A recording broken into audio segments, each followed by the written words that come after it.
Russia ও ইরানের মতো দুই প্লেয়ারকে হটিয়ে সিরিয়ায় বাজিমাত করেছে তুরস্ক, কিন্তু রিসেপ তাইপ এরদোয়ানের সাফল্যের ফল খাচ্ছে অন্য আরেকটি দেশ, আর সেই দেশ হলো ইসরায়েল। সিরিয়া থেকে বাশার আল আসাদের পলায়নের সঙ্গে সঙ্গেই ইসরায়েল নিজের আসল চেহারা দেখাতে শুরু করে, নিজেদের দখলে নেয় গোলান মালভূমির কৌশলগত অঞ্চল, আর সরকারবিহীন সিরিয়ার একেবারে প্রাণকেন্দ্রের কাছাকাছিও পৌঁছে যায় তারা। তুরস্ক যখন সিরিয়ায় মার্কিন মদতপুষ্ট বিদ্রোহীদের নিয়ে মগ্ন, ঠিক তখন ভয়ঙ্কর এক খেলায় মেতে উঠেছে ইসরায়েল। বিভিন্ন ইস্যুতে গ্রিসের সঙ্গে তুরস্কের বিরোধ দীর্ঘদিনের, এবার সেই গ্রিসের সঙ্গেই হাত মিলিয়েছে ইসরায়েল। স্যান্ডেলিনা সো, রূপচর্চায় আভিজাত্য।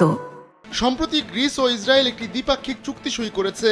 এই চুক্তির কারণে আঞ্চলিক বিদ্যুৎ খাতে গতিশীলতা আসবে, তবে সবচেয়ে বেশি লাভবান হবে ভূমধ্যসাগরের পূর্বাঞ্চলীয় দেশগুলো এবং ইউরোপীয় ইউনিয়ন। গ্রিসের পরিবেশ ও জ্বালানি মন্ত্রী থোডোরস স্কাইলাকাকিস ও ইসরায়েলের জ্বালানি ও অবকাঠামো মন্ত্রী এলি কোহান এই চুক্তি সই করেন। এই চুক্তির মাধ্যমে গ্রিস হয়ে ইসরায়েল থেকে ইউরোপীয় ইউনিয়নে যাবে গ্রিন ইলেকট্রিসিটি। গেল মাসেই এই চুক্তি সই হওয়ার কথা ছিল, কিন্তু লেবাননে প্রতিরোধ যোদ্ধাদের সঙ্গে যুদ্ধবিরতি নিয়ে আলোচনার কারণে তা পিছিয়ে যায়।